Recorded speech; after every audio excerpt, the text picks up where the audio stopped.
mettre 300 g. J'ajoute ensuite du sel et je mélange bien. Ensuite, je viens ajouter 250 ml de lait tiède. Et je mets également 40 g de beurre fondu. On mélange bien dans un premier temps avec une spatule.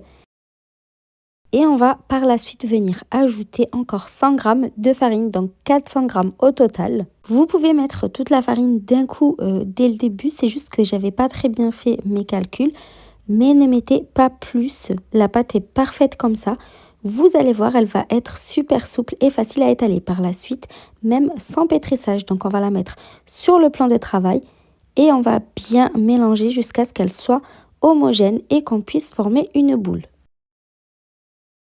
Vous farinez un petit peu le plan de travail et vos mains pour vous faciliter la tâche. Vous formez donc une petite boule et vous allez couvrir de film alimentaire. Vous allez laisser ensuite reposer votre pâte au réfrigérateur au moins 10 minutes pour qu'elle s'assouplisse.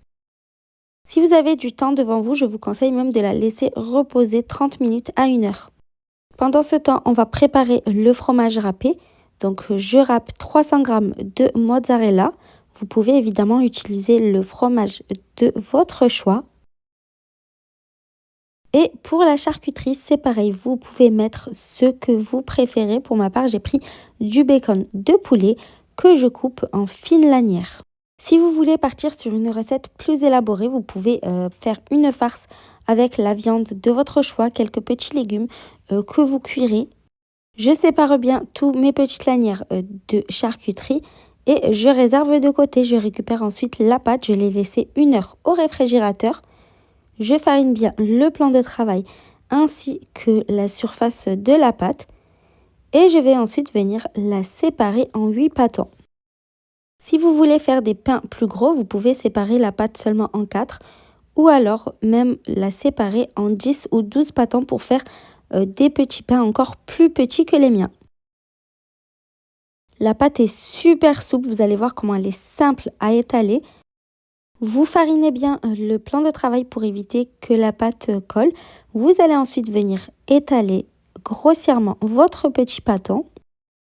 N'hésitez pas à mettre encore un petit peu de farine pour éviter que la pâte colle au rouleau.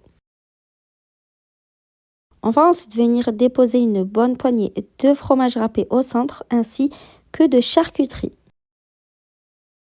Et on va ensuite venir rabattre les bords vers le centre en pinçant pour bien fermer. Il faut bien souder la pâte, sinon pendant la cuisson, le fromage va sortir de partout. C'est une pâte indéchirable. Sur mes 8 pains, il n'y en a aucun qui s'est déchiré et pourtant j'ai étalé sans trop faire attention. Une fois que vous avez bien scellé votre pâte, vous allez passer un petit coup de rouleau pour fermer encore mieux. Et vous allez ensuite tourner de l'autre côté et étaler votre pain un petit peu plus finement. N'étalez pas trop non plus.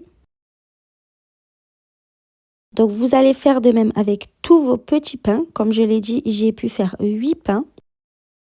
Vous chauffez ensuite une poêle à feu moyen. Vous mettez un petit peu de beurre à fondre. Et vous venez déposer votre petit pain. Vous le laissez cuire 2 à 3 minutes sur le premier côté. Et vous allez ensuite le retourner pour qu'il cuise de l'autre côté. C'est très rapide à faire et à cuire.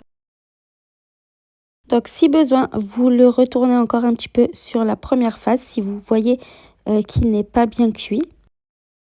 Et vous passez à la cuisson des autres petits pains.